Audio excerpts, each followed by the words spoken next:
I recently tried to talk to my parents about end of life planning, and I totally regret how I handled it. They're both doing okay, but each have had a medical diagnosis that made me realize how unprepared I'd be if I needed to manage their estate. I don't know where their accounts are, what bills exist, which documents matter, or even how they'd want to be celebrated and remembered.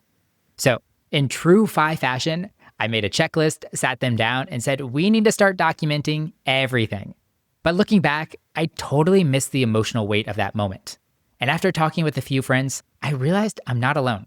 So I went looking for someone who understands the intersection between life, loss, and financial planning. And of course, I ran into financial educator Tess Waresmith. Tess has been a caretaker through multiple losses, and she brings a grounded, compassionate perspective on what actually helps families during these times. Today, she's going to be breaking it all down for us. We're going to talk about how to make these conversations feel less heavy, her 3-layer talk framework that covers everything from logistics to legacy, and the essential estate planning basics every Phi person should know. After this episode, you'll be able to approach these conversations with more compassion, care, and confidence. I hope you enjoy my conversation with the creator of Wealth with Tess, Tess Waresmith. So Tess, of course, these end-of-life conversations are important, but they're not easy. I'm hoping that you can share a moment from your own life that made you realize how important these conversations are. Yeah, absolutely. So what's interesting is that I first started to think about this when my stepdad, who was my main parent, somebody I loved and trusted deeply, got diagnosed with stage 4 brain cancer like overnight. It was 6 months after he retired, which is devastating. And then just so everyone knows how fast this stuff can happen, right? So he was in what I considered great health. If you had asked me how he was doing, I would have said, he's great. Like, he's just doing his thing. He's 6 months into retirement. He's golfing, it's good. And he went to the doctor to deal with some allergies, and maybe 3-4 days later got diagnosed with stage 4 brain cancer. Like, it was like the fastest escalation ever. And when that happened, I was very concerned. My mother is still alive and she is around, but she's not necessarily, I say this with love and respect, she's not super comfortable with crisis, finances, the complexity of managing somebody's things when they died, like I knew was going to be really, really challenging for her. And she'd also been through a lot for a variety of reasons. So that was the first time that I really thought about it. And I thought about, wow, like if we didn't have this heads up and he had just passed away, this would have been really, really scary, incredibly complex. He was somebody that had a lot of different things in different places. He was a very conservative investor, but he still had, he had multiple accounts in different places, not the most organized financially. So it was another 1.5 years before he actually passed away. And at that time, I thought we had everything like pretty under control. And it was wild to me that even with that heads up, even kind of knowing what was coming, it wasn't until after he passed and we actually went through the process of finding the accounts and the logins and making sure you contact the right departments with the right information that I thought 2 things. Number 1, how are we still not prepared for this moment? And number 2, there's nothing that prepares you for that experience of like the volume of things that you need to do. Some of them are small, some of them are bigger. And, thankfully, some things are more important than others. And I just remember being like really blindsided by that, like thinking we were prepared. And we were to some degree, but that there were so many things small things that would have been really helpful to know, and passwords, things like that. And the 2 things that stick with me the most after that was, 1, he had a bank account that was just totally lost and we didn't even know about. And then because it wasn't in the trust with everything else and there wasn't a beneficiary on it, it had to go through probate. It was a whole thing. It took like months and months to get this money. Now, thankfully, my stepfather was in a good place financially, so it wasn't, a burden on my mother. At this point, I'm a financial educator and somebody that's been through fire. So I'm thinking about, wow, like what if you really needed that money? Like if you were somebody that was, if you're younger, you're in a partnership with somebody and you really needed that, that's so stressful. So that lag time really blew my mind. And then there were a few other small things, Justin. Like I remember maybe a year later when I'm in full grief mode, I got a Facebook message from my stepdad's account. And it said like, hey, how you doing? And I like immediately burst. I was like so confused. Like I was still angry. He was like my person, my favorite person on the planet. And someone had like hacked his Facebook and was messaging people. And other than it being like super disturbing and sad, I didn't know that you can make a Facebook legacy account or LinkedIn legacy account. And it's actually quite easy. You just upload a death certificate and then it was, I don't know what I want to say like legacyized. That's not the right word. I don't know what the word is. But thankfully, because you don't want to delete someone's, like that feels awful. No. So I had no idea that was a thing.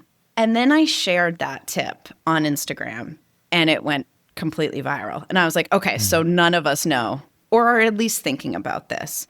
Yeah, we're going to get into it, but I mean, there are multiple layers to these conversations, and I'm already just feeling a little overwhelmed about the logistical, estate planning, financial aspect of it.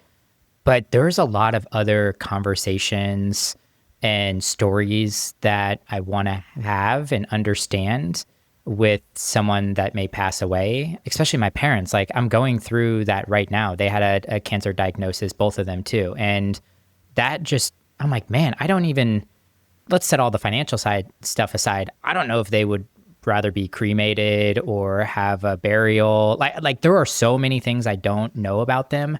And then working through your workbook too, and also looking at a few other resources, like there are things that I want to know, like what stuff around the house do you want to keep and give to somebody else? Or what stories do you want to make sure I remember and I tell my kids? Like there are so many things. And then all of that, and then kind of using my parents to reflect on it made me realize I should do this for myself too. Yes. Because tomorrow's not guaranteed for me either. Like something can happen just as fast to me as my parents. So I'm doing a lot of this, working through a lot of this right now. And your resources and a lot of the conversations we've already had about this has been super helpful.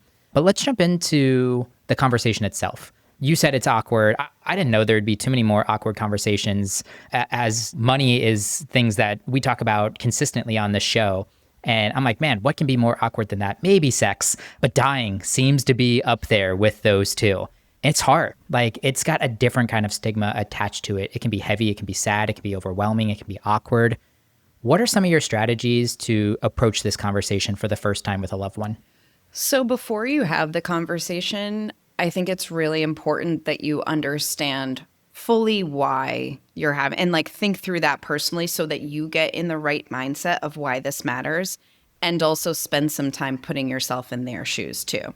So for you, the why might be practically, I don't know where any of your stuff is. I don't know what you have. I don't know what you want.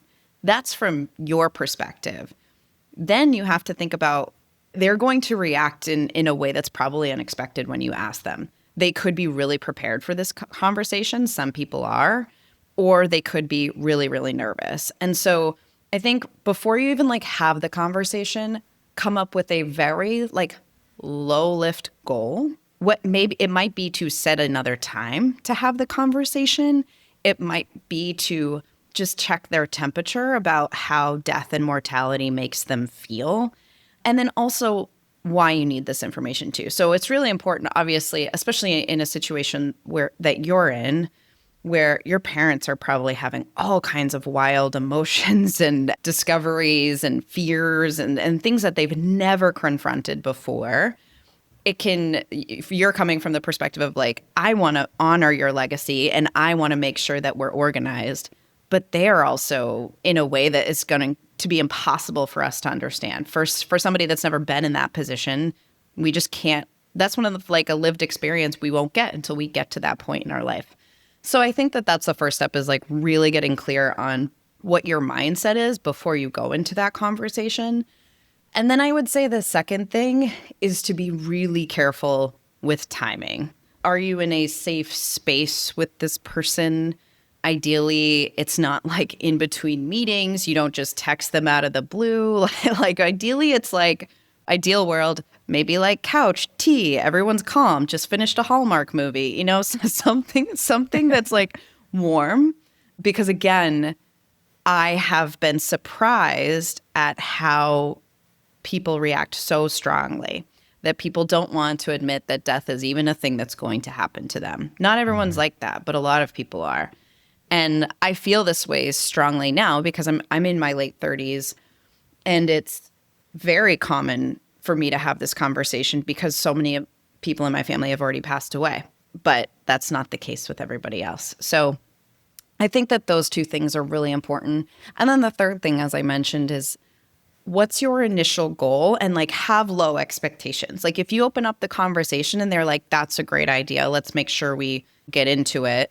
Maybe you can go right into that conversation or set a time or whatever. But I would want to say something that's like, hey, I wanted to ask if you have thought about if there's anything that you want to talk to me about now. Obviously, we don't know how much time we have. Something like a very low lift. I actually have some scripts that I'll read to you. And this is I have a talking about death guide that's free. So I'll link that in the notes for you.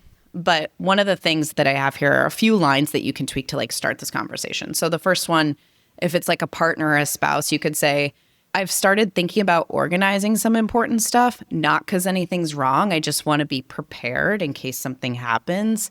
Would you be up for talking about that? They might not be up for it right now, but maybe a later date. If it's a parent, you could say, I've seen some information online about how you can kind of like blame it on something else. Like I've seen some information, or I came across this guide or workbook or post about how we can get together some information just in case to make our lives easier and make sure that I'm doing what's most helpful for you guys, and like really soft entry, something like that. Though that's kind of how I would phrase it, if that's helpful. For sure. Yeah. Where were you a couple of months ago when I started this conversation? Like I mentioned in my intro, I think I came in a little too hot and heavy, and I really do wish two things. I would have started a little bit slower and had a smaller goal for myself, and then B, thought about it from my parents' lens. And like my dad, like I still think about him like I thought about him when I was 11 years old. Like he's a superhero, like he's invincible. And that's really hard for me to realize that after getting diagnosed with cancer and maybe asking him around some estate planning and end of life planning topics, that might trigger an emotion that he wasn't quite ready to think about or to even confront.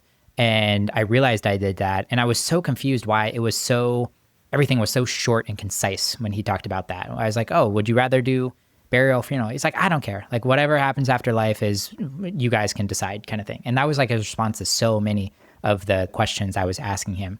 And I think I realized I probably jumped to step 4 or 5, and I needed to kind of circle back to step 1. So let's actually transition into that. You have this great 3-layer talk framework that you share in your workbook.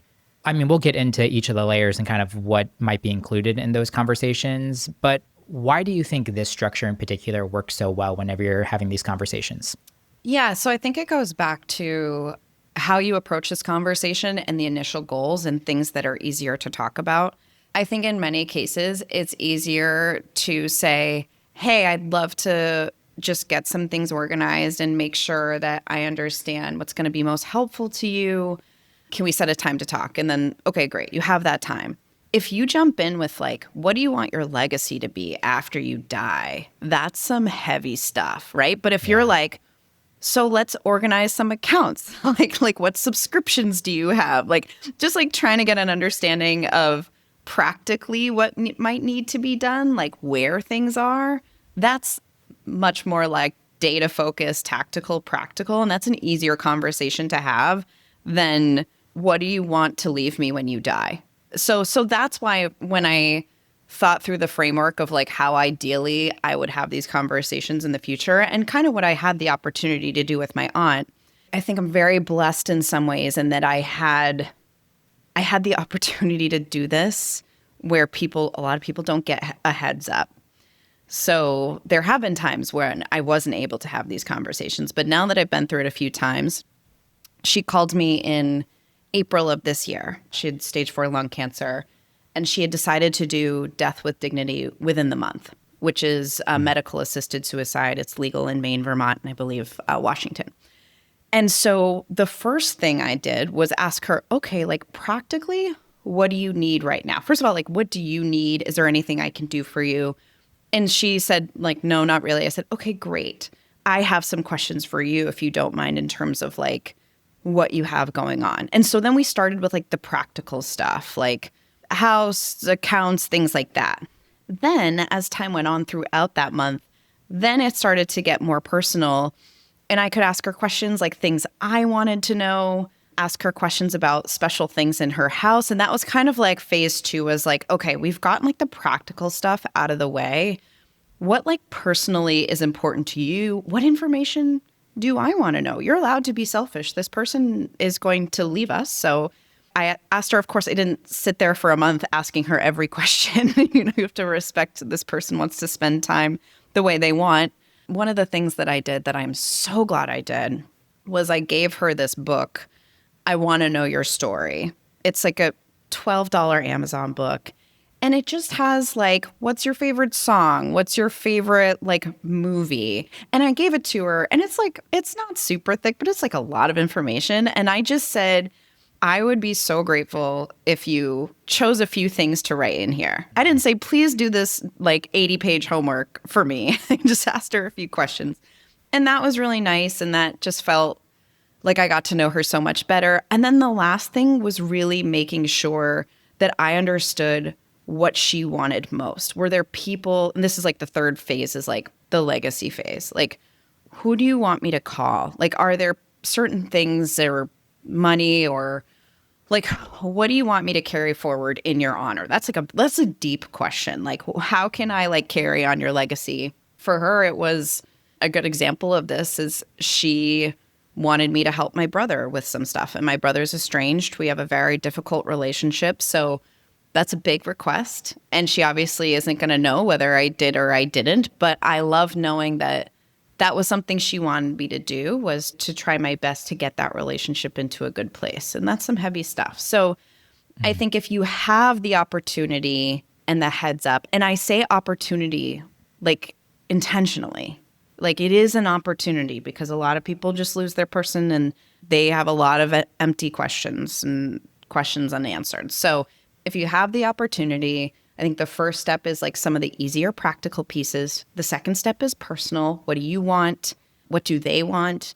And then the third piece are some of those like bigger emotional legacy questions. And some of them don't have to be that heavy. Like I remember when she was deciding what day to end her life, which is obviously choosing the day that you're going to end your life is a mind fuck that I can't possibly understand. Yeah. And I asked her if it was okay if I was like, can I ask like, what is this like? And I was able to do that only because we had all these other conversations leading up to it, starting with the little tactical things, starting with the little personal things. Like, do you want me to give this to my brother? Do you want me to take this? Do you want to be cremated? All those things. And then I was able to ask these like big, fascinating questions that Justin like changed my life. Like we had talking to somebody that knows they're not going to be here in 7 days is a wild experience. And one of the things that we did is she wanted to finish watching Wednesday on Netflix because she thought the show was so great. And so she was like, we have to get through this show like before I kill myself next week. And like that might sound like a crazy thing that I'm saying, but there was joy and laughter and fear and all these emotions, and being on that journey with her is like an honor that I can't even begin to explain. And so that's kind of the third layer, is that like deeper emotional legacy, I want to say full acknowledgement of what's going to happen and the unknown of that. And what do you want to do while you're here? And she just wanted to watch Wednesday, really, and hang out and eat some Indian food. And it was great. Like we had a great week, so that's kind of the 3 ways that I think about it and how I would approach it in the future. Any questions or information that she shared with you around legacy that you're really glad? I know you mentioned the book and her completing the book itself and maybe like her favorite song. Is there a page in that book that you flip to and reread often, or a question that you asked or story that she shared that you're so glad that you brought it up? Yeah. I asked her to like kind of give me it was almost like a podcast interview. I was like, I want to hear your story, but I don't want to like bug the crap out of you. So I bribed her Yeah. with some food she likes. I was just like, you know, I've heard pieces of your life. Can you give me the timeline of like these things and like the order? And we were doing a puzzle and I set my phone on record and I recorded this conversation. It was about 40 minutes long. That's so It right. was, yeah. And she told me there were things that I knew that had happened. She was so much cooler than I realized. Justin, like she dropped out of USC, moved to Mexico, lived in a palapa, which is basically just like that thatched roof hut, fished for food, did that for like 9 months. Then she left, went back to school, worked her way up to being like a CEO of a marketing company. And this is an older woman. So CEO of a marketing company in like the 80s, 90s is like in New York City. It's badass. Totally badass, right? Then she was like, I've done some of that. I want to help people. Went back, got her master's or I don't know if it was master's or PhD in psychology. Ended up working for a nonprofit helping under-resourced families through like mental illness. Did that for a bunch of years. I found this book after she died of all these people that she had worked with saying bye to her and thanking her for help, like getting back on their feet. Some of the stories were like not super clear, but like it was alluding to being addicted to something, homeless, and now okay because of this woman. I did not understand the detailed impact. I would have told you like, yes, she worked for a nonprofit. But like hearing her tell stories specifically about some of the smaller things that happened, like explaining this like wild Mexico story where she like for money, she had to like help some guy bury a dead horse. Like that's crazy. like that's the kind of detail. Those like small details will stay with me forever. So if you have the opportunity to have a conversation with them, and this is what's cool is like this doesn't have to be about death. This is a celebration of life. So this conversation, I wasn't like, how are you feeling about death? I was like, can you tell me like more details about this? And I got some really cool nuggets that I never would have known if she had just passed away and we hadn't sat down. So those were some of the things that I thought were pretty incredible. Yeah, I definitely want to extrapolate that from all my loved ones too. And I want to share that with people so that it doesn't get forgotten on my side either. I mean, luckily, we're born with social media, so there's like at least a little bit of a trail on some of these things. But like, I have no accounts to go back and look at my dad when he was 18 and what he was up to or doing at that point in time. I'd love to kind of understand his life and some of even like having my older sister for the very first time and like holding his first child. Like, what did that feel like? Was he ready for it? Yeah. And it's fun that I'm like getting to live some of the experiences while I experience them. I can talk to him about them, and then he can kind of share with me like, you know, this is what I was feeling when I first got my first job, or like, but like if I haven't had those experiences yet, we haven't quite gotten to chatting about them or him sharing about them. And man, it'd be gold if I could sit him down and just have that 40-minute audio conversation like you did, and get all these stories and have that piece for me to listen back to at any point in time. Yeah. Yeah, it was a very cool conversation. I'll never forget it. Let's go into layer 2. I believe you called it the values layer, or some more of the personal stuff. What falls into this category? And then I'll probably have a couple of follow-up questions on this. Yeah, so I would say this is more of a collaborative layer of what you need as a caretaker and what they might want and need as somebody that's approaching the end of their life. So if you think about like the legacy stuff is some of the more like emotionally nuanced conversations that are like the more like, what does it all mean? What are the weird stories that come up for you? This is more like, what do you want? Here's what I would love to help you with, or what I would love to know. And so I think this is more like, these are some of those questions like cremated versus like buried. I think this is also questions of like things that aren't necessarily in the will. Like, you know, you have in your will, you're going to have like the big stuff, the accounts, the house, that kind of thing. But if there's anything special around the house that this person wants to give to somebody, is there anything they want you to do or someone they want you to talk to or something that would be meaningful. So it's like, it's kind of like in the middle. It's still like a little bit tactical, but it's more personal as far as like belongings, materials, wishes. It's less about like an exploration of the whole thing. It's more practical, I think. Yeah, I love that layer 2 kind of bridges layer 1 and layer 3 in the sense of like, if I went around and was kind of asking like, what's important in the house that you want me to share with somebody else, that naturally might trigger what's the conversation behind that, which might lead to where were you at in that point in life, leading to like the legacy, the memories, the stories that you want to pass down and share too. There are like many things in my parents' house that I'm like thinking about it whenever this conversation came up to me. I'm like, they have like 100 precious moments in a display case. Do they care about those? Like, Yeah. I haven't heard them talk about it in probably 20 years. Like, what do they want me to do with those? And then same on my side. Like, I have a collection of Pokemon cards, and there was someone very specific in my life that I'd want that entire collection to go to because I know he would really enjoy it. He would look at those. He would remember me at all point in times. Yes. And I have little collections like that or things that I'd want to share with different people. Maybe just leave them a note so that they knew why they were getting it and whatnot, or be able to tell someone or share someone with that so that, you know, they can pass that along and they can enjoy it versus just someone coming through the house and cleaning it all out because it has to get emptied. I'd want to go through that experience or that transition. Yeah. Is the stuff start a hard part, like either with your stepdad or your aunt, like figuring out what to do with all the things? Was that a logistical nightmare for you at all? Yeah, I mean, thankfully, both of them didn't have like a ton of things. I would say my aunt was a little bit easier. My stepdad did have a lot of stuff that I had, even with the time, wish I had asked about or known more. And yeah, it was tough. Like he had so many amazing books. He had traveled a lot, trying to figure out like which of those books. He had cases of books, like which one of those to keep.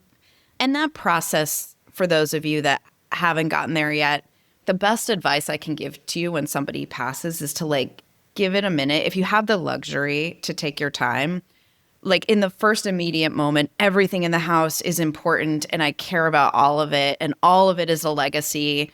And then as time goes on, you can start to figure out what at that point, like what's important to you and what do you want to keep and feel less guilty about releasing things or donating things or whatever it is. So that is hard. It's hard immediately. It gets less hard as time goes on, I think.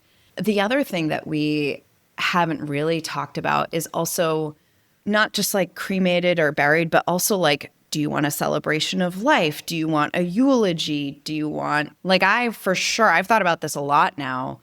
Like, I don't want a funeral. I want like a party, like a good party, like a funny party. I don't like, I like good music, like good times. Like, I actually want it to be like 6 months later so everyone's not super fucking sad. Like I've like thought about this in detail. I'm like, y'all, you can grieve, whatever, if you love me so much, and then you can grieve.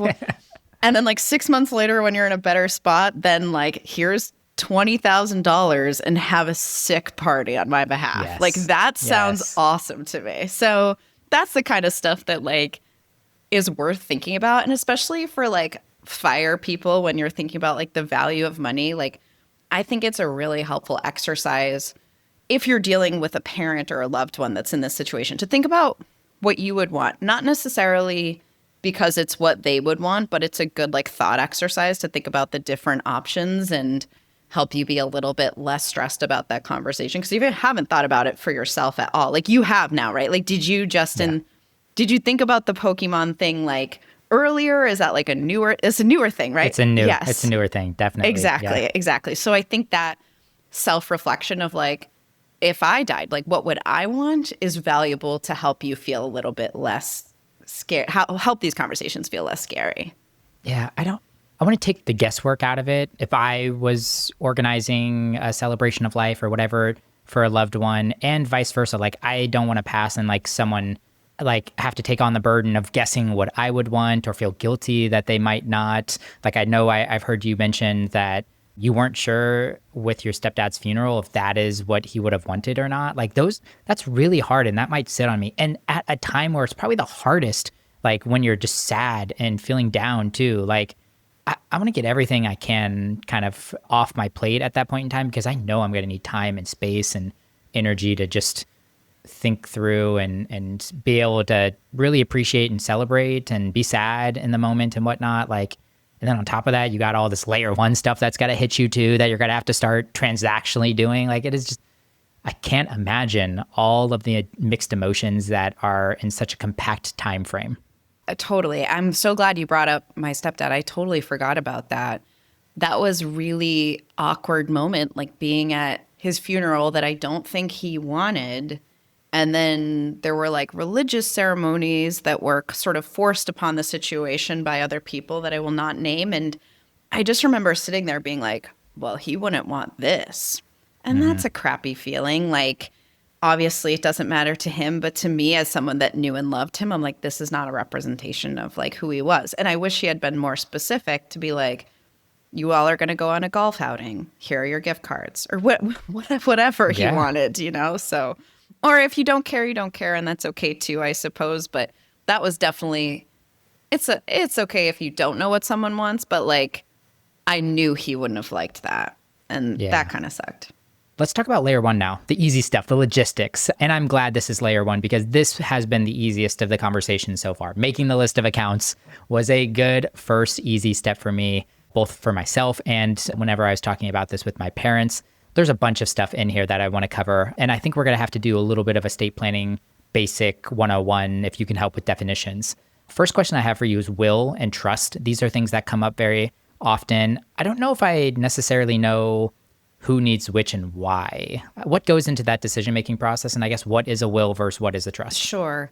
So a will is sort of like who gets what and who's in charge. It's a basic document that's going to identify where things are going and like to who. So if you have kids, this is where you mention their guardians. If you have accounts that you want to go to certain people, money, house, all that stuff can be in the will. So will is like a non-negotiable for most people. Trust is more like how your stuff gets distributed. So if a will is like what and where, the trust is more like how. Not every single person needs a trust, but in many cases, there's a lot of benefits to a trust, particularly if you own property. Basically, the way it works is like when you open a trust, like the trust is an entity, and then you what's called fund the trust by putting your things in the trust, which means if you own a property, like it has to be deeded to the trust. If you have accounts, you can actually like leave on your bank accounts like beneficiary. The beneficiary can be the trust. And when this is really useful is if you have a complicated situation where multiple people are getting different things. If you want things to go to people at a certain time, that's really valuable to have it in a trust. Particularly for property, there is what's called a step up in basis. So this is like a big one that's really helpful to understand is that if you have a property that you've owned for a long time and you sold it and it went up on value, you'd obviously have to pay taxes on the capital gains of the property, right? But if it's in a trust and the person that owns the trust dies and then it's inherited by people that were by somebody who was listed in the trust, you get what's called a step up in basis, meaning that now that you've inherited the house and the deed is in your name, you get it at the new cost basis is like the current value. So you get like an appraisal and then you're not inheriting a house with a big tax bill. So that's a really valuable thing to understand. So when it comes to property, I think a trust is really valuable. So those are kind of the differences really depends on like the complexity of your situation. And I highly recommend if you're not sure to like hire a lawyer for this. I'm not a lawyer. I'll just give you like the high level. And there's some other things that people don't realize, like in a will, your stuff can end up going through what's called probate, which is a court process that basically like verifies like, yep, like this will says what it says and it's going to the right people.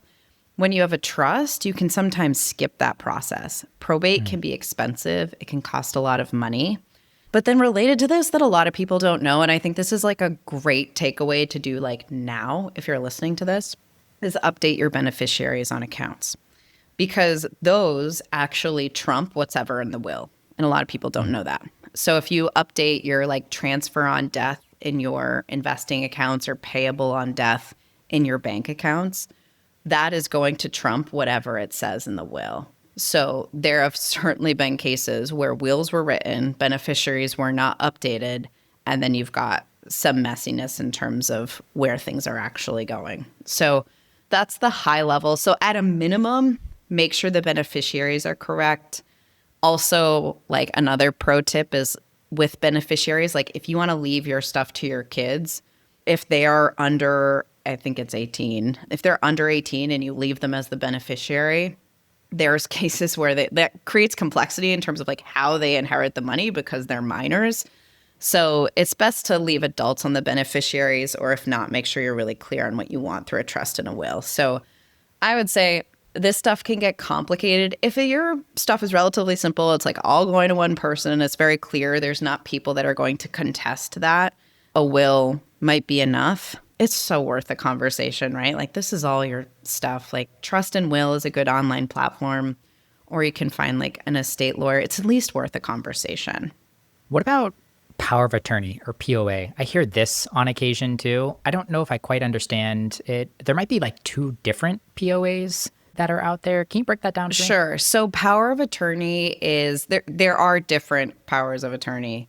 Again, not a lawyer, but I think there's like 4 or 5 based on what I've researched. But without getting into like the jargon, power of attorney gives someone the right to act on your behalf for financial, legal, or medical reasons. So a lot of times like celebrities will have power of attorney to people to sign stuff on their behalf. Like that's a good example of like living power of attorney. But power of attorney can also mean that if somebody is incapacitated, that you can make decisions on their behalf, like financial decisions. Like, so for example, if somebody you loved wasn't able to, I don't know, pay their mortgage or whatever, you'd be able to like do that for them. So power of attorney is important. That tells you like who can make decisions. You also ideally want to have some kind of healthcare directive, which is basically like how the decisions get made.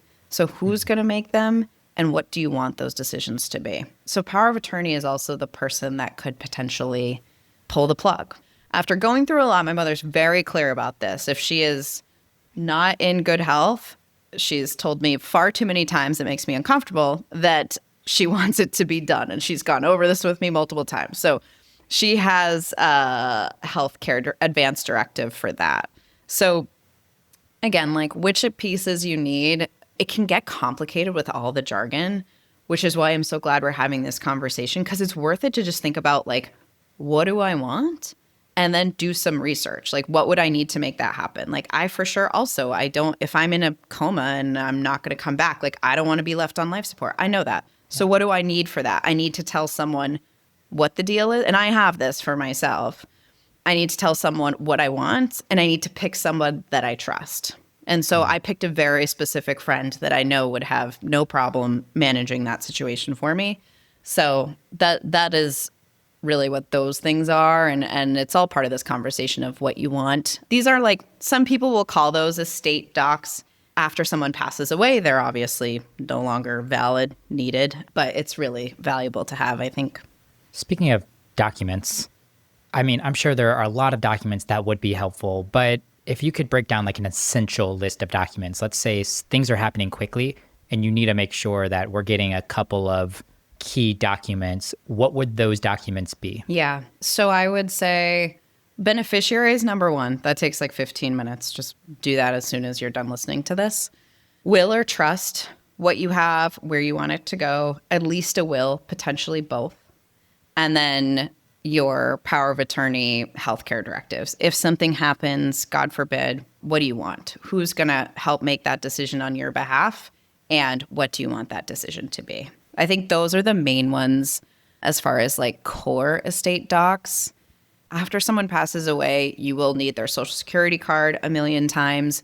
You will need their birth certificate sometimes. I even needed to this time find my aunt's husband who's passed away like decades prior, his death certificate for something. Stuff will come out of the woodwork, but the core estate docs plus like core living docs, like licensed social security, birth certificate if you have it, marriage certificate if you have it, all that kind of stuff I think is super important to have access to. As we're wrapping up this conversation, Tess, one thing that I've been thinking about, and I know you brought up with me too, is like how acknowledging our own mortality can actually make us better with money and approach life way more intentionally. What have some of your thoughts been since you've gone through a couple of these, and how you might agree with a statement like that?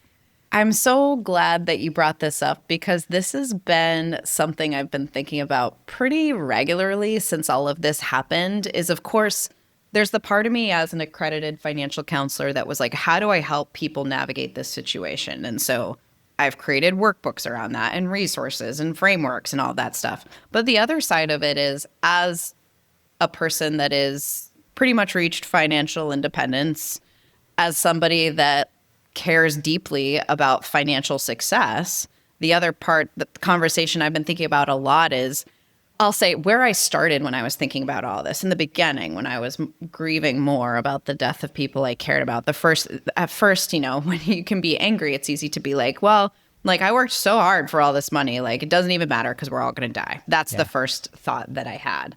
And then that's kind of like the YOLO mentality, like whatever, you only live once, I'm going to spend on whatever I want to spend on. But the more I thought about it, the more I realized that when we think about our own mortality, it can actually make us better, because when you're honest with the fact that life is finite, you can really be honest with yourself about what you want. And so when I really think about like, what do I want my life to look like? I have time with people I care about. I can go wherever I want. I can remove myself from toxic situations. I don't work 80 hours a week. All that stuff requires money.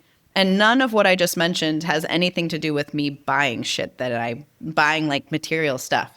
So I think that there is a little bit of like a surface level tendency when you initially think about like, if you just say, oh, we're all going to die, then you're like, oh, okay, well, screw it. Like I'll just spend money on this like 19th pair of Uggs or whatever. But like, if your goal is to have a life that's fulfilled and do amazing things and have amazing experiences with amazing people, you need money for that. And I think that is a totally different motivator and a really nice way to think about the intersection of mortality and death, especially if you're somebody that's pursuing FI and you like have sacrificed all this stuff. Like you've spent a lot of time working really hard.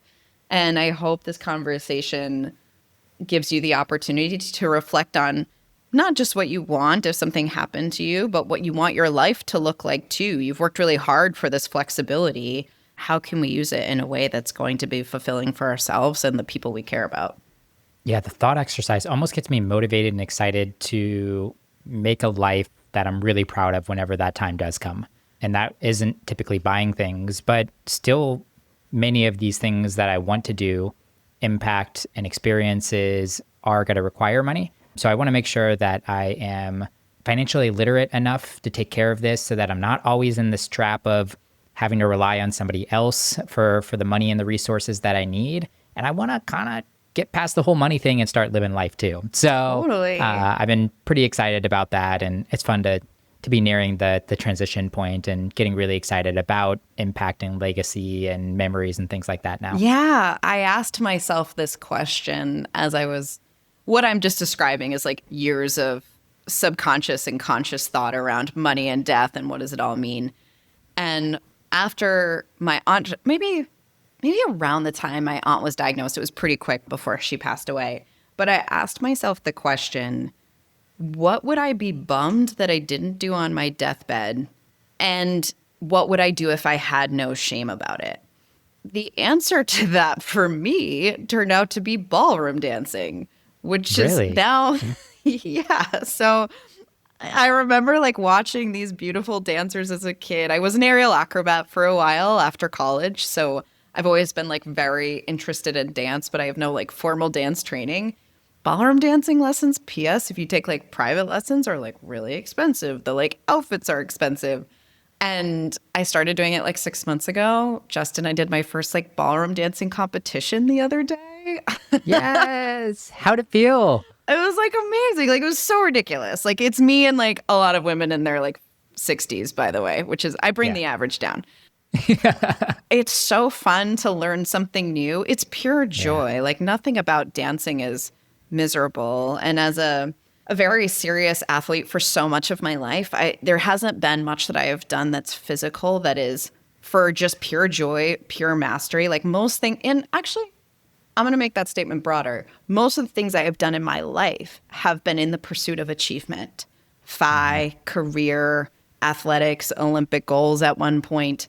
This is the first thing I think that I have ever done in my life that is truly just for me. I've shared very little about it online, and it's absolutely ridiculous and so much fun. And I will totally remember this experience. And honestly, I plan to do it for a long time because some of these 70-year-olds are like great shape. They're having a good time. I would not have done that if I hadn't been through these two situations and then sat down and asked myself that ridiculous question. And I will tell you, it is bringing a lot of fulfillment and a lot of good people. Miserable people don't dance. Nope. So a lot of good people into my life too. That's awesome, Tess. Well, as we're wrapping up this conversation, you've created a couple of awesome resources. You have a great free resource that you mentioned talking about death that's linked in the show notes right now. You also have a paid resource that's called Deathly Yours Workbook. If you really want to get organized on this, you were gracious enough to give it to me, and I immediately converted over to your workbook. It's so well organized and thoughtful. Could you share a little bit about the workbook and anything else that you'd like to plug at this point? Yeah, absolutely. I think those two things are great to start. Full transparency, most of my education is around investing. So this is a newer world for me. But I did spend probably months working on this workbook, and I think it came out really nicely. So I am going to give Justin, you and your listeners a discount for this workbook. Check the show notes to see what it is. But in this workbook, it helps you walk through like the essential docs we talked about. So core estate documents, IDs, vital records, the birth certificate, driver's license, all that stuff. Property and assets, really important, a password plan. The second part is a money map. So this is all like investing accounts, brokerages, bank accounts, debt, etc. And then legacy and wishes is the final page. So I do think it does a really nice job of kind of bringing together everything we talked about today in one place. And it's a Google Sheet, so you can modify it. You can share it with your friend. I don't care. Once you have access, you want to share it with 10 people, go for it. I just want people to have the really privileged opportunity that I had to spend time with people in their final days, get the information, and have those conversations that have without a doubt changed my life for the better. Once again, everybody, this is Tess Waresmith. You can find her online at Wealth with Tess. Tess, this is always a blast chatting with you. Hopefully this is the second conversation we had, but hopefully not the last conversation we've had. Thank you so much for having me, Justin.